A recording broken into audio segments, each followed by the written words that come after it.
Julio del 2024 nos recibió con una noticia que sacudió políticamente a Europa y al mundo conforme iba despertando, y es que en las nuevas elecciones que había llamado el presidente Emmanuel Macron, había ganado el partido de Marine Le Pen, de la ultraderecha, con el 33% de los votos. Después de los resultados de las elecciones del Parlamento Europeo a mediados más o menos del mes de junio del 2024, en donde también ganó la ultraderecha, el presidente francés Emmanuel Macron decidió disolver la asamblea y convocar a nuevas elecciones, pensando que el pueblo sabio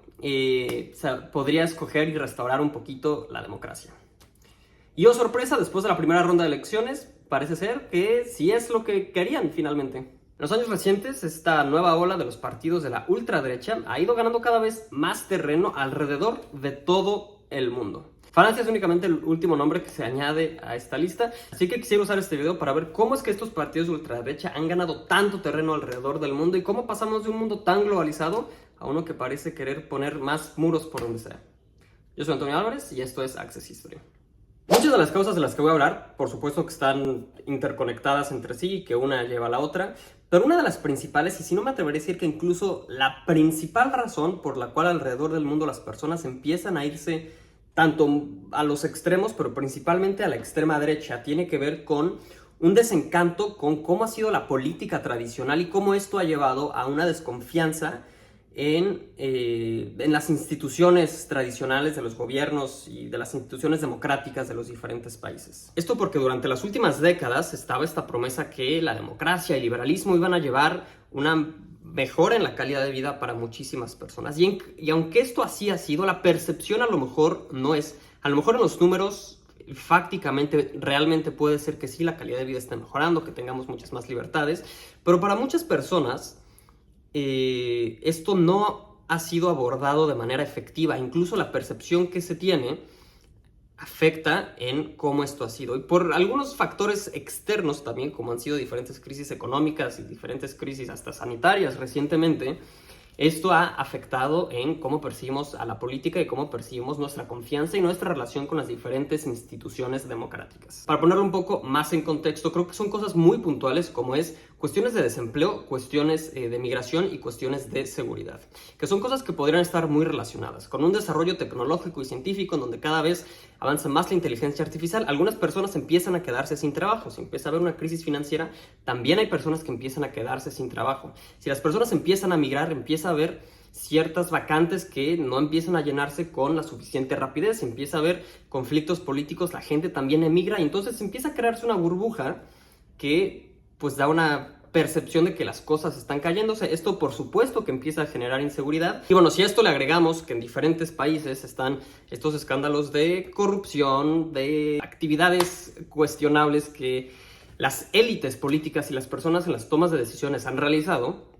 pues esto hace que se cree un distanciamiento en cómo es la realidad que viven las personas en las esferas políticas y la realidad de las personas del vulgo como todos nosotros. Entonces esto, a lo largo del tiempo, empezamos a ver que la élite política roba, se comporta de tal manera, pero que ni siquiera empieza a haber una mejora significativa en la calidad de vida,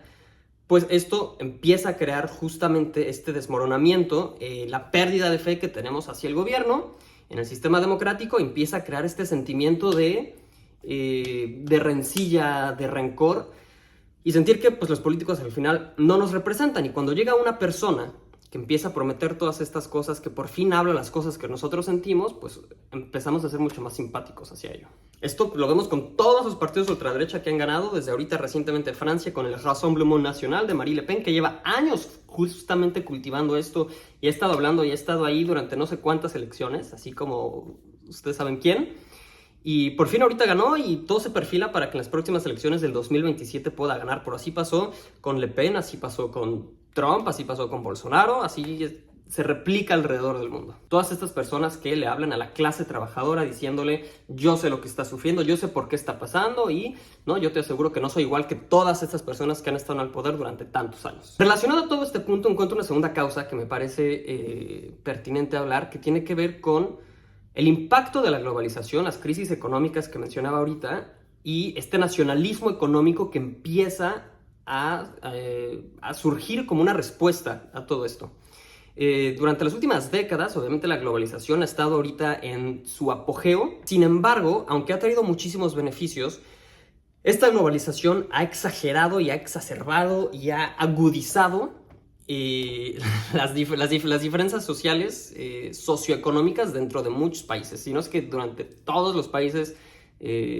han sufrido de esta parte. Los ricos siguen haciéndose más ricos, la clase media se hace más pobre, los pobres se hacen cada vez más pobres porque el sistema en el que estamos simplemente es la manera en que se concentra el poder y que no cae como debería de caer y se sigue concentrando únicamente en ciertas personas. Y la globalización sigue y los comercios y todo es libre, pero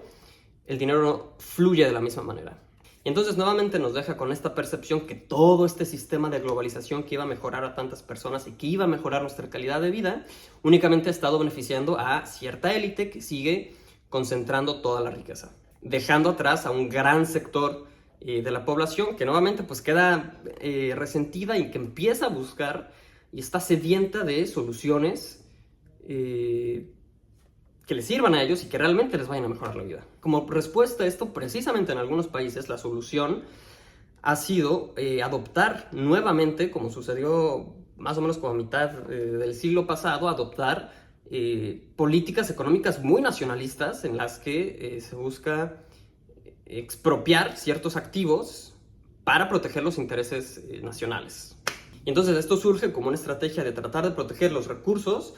estratégicos y ciertos sectores industriales clave, pues para que los extranjeros no vayan a querer sacar provecho de ellos porque pues es nuestro. Donald Trump cada que puede habla acerca de cómo la globalización ha sido terrible y que todos se aprovechan de Estados Unidos porque Estados Unidos, ¿no?, da mucho la mano pero no recibe mucho a cambio, tanto en cosas comerciales como en ciertos acuerdos políticos que tienen alrededor del mundo. Y por eso no es todo, el gobierno de México incluso propiamente incautó una planta de hidrógeno que tenía de una empresa francesa. En Sudáfrica pasaron una ley en la que se puede ahora confiscar ciertas tierras cuando sientan que está en el bien del interés nacional.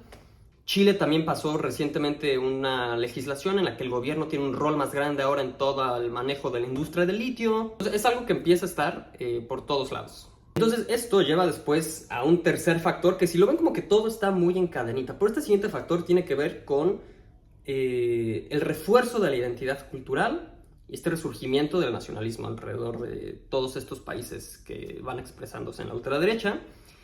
Porque ya vimos que entonces tienen una desconfianza en las diferentes instituciones democráticas, ya vimos que esto entonces empieza a expresarse política y económicamente. No solo estamos protegiendo los recursos, pero estamos viendo que la globalización no nos ayuda, ya estamos viendo que todos quieren aprovecharse de nosotros, ya estamos viendo que en países, por ejemplo, como en Francia o en diferentes países como Estados Unidos o países europeos, donde la migración es muy alta, todos quieren sacar provecho de nosotros y empezamos a perdernos nosotros mismos, empezamos a olvidar quién es, ¿no?, el americano o el francés o el británico, quién es realmente esta persona. Entonces esto ha creado que todos los movimientos de ultraderecha empiecen a capitalizar sobre esta idea de la identidad nacional y empiezan a sembrar este temor, ¿no?, que por ejemplo la migración en concreto, que es uno de estos temas, atente contra quiénes somos realmente y que esta globalización cultural y la diversidad cultural no sean realmente algo que beneficie a los países. Y esto lo vemos en países como Hungría o Polonia, que suelen promover políticas que refuerzan esta idea de la identidad nacional y donde suele existir este discurso que pues la migración está bien, pero como hasta aquí, porque ya después no, como que todavía las personas tienen que verse de cierta manera para ser consideradas uno más. Y porque, pues, de manera general como que existe la percepción que puede ser una amenaza para la soberanía del país. Entonces las políticas no son muy migrante-friendly. Entonces toda la cuestión de la identidad nacional no solo es a un nivel social, sino que ya también regresando un poquito a lo económico, es cómo nos empezamos a proyectar hacia el exterior. Entonces, como una respuesta a este desafío económico, entre que la globalización empieza ahí a desquebrajarse, que nosotros ya queremos proyectar quién somos, muchos países empiezan a adoptar ciertos programas para impulsar una industria interna, que eso ayuda también a esta identidad nacional y empieza a proyectarse de manera económica para tratar de reducir su dependencia de las importaciones, fortalecer las economías locales, entonces una economía un poco más proteccionista nuevamente, Pues sí, políticas más proteccionistas y de nacionalismo económico. Los ejemplos alrededor de esto son iniciativas, por ejemplo, que son el Made in Europe, existe el Make in India, y existe el Future Made in Australia, y existe como el Plan Made in Canada. Entonces, alrededor del mundo empieza a haber diferentes cosas al respecto, que justamente lo que están buscando es empezar a protegerse económicamente también, como respuesta a lo anterior. Entonces, como que si ven, llevamos ahí, trato de llevar un flujo de cómo una cosa ha llevado a la otra. Entonces esto eventualmente ha llevado que muchos países estén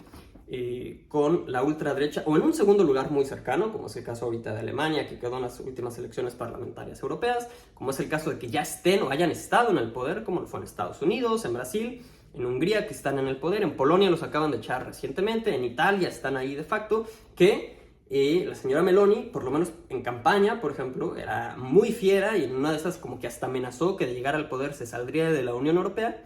pero una vez llegando al poder como que todos la calmaron y ya no fue tan brava como decía que iba a ser. Entonces, todas estas ideas lo podemos ver muy bien en cómo hacen la campaña políticamente cuando están en su tiempo electoral.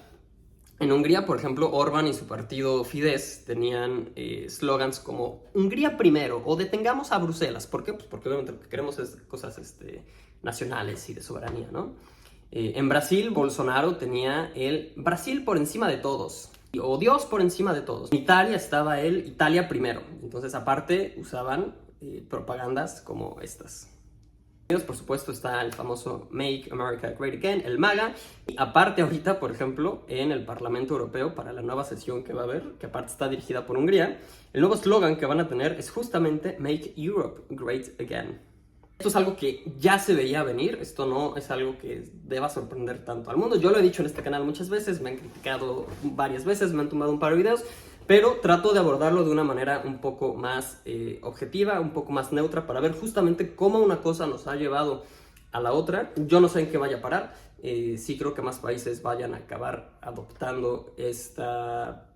línea de pensamiento. Es un proceso sumamente complejo, es un proceso multifactorial. Evidentemente este desencanto, esta crisis de confianza que tenemos pues afecta a muchísimas personas. Sí es preocupante, y es preocupante sobre todo por la parte de que tengamos que estar desconfiando de todas las personas empiezan a volverse aparte muy agresivas, estamos haciendo que las personas empiecen a polarizarse y querer politizar todo, que creo que es de las cosas más peligrosas alrededor de todo este fenómeno. Esto no significa para nada que la democracia no sirva,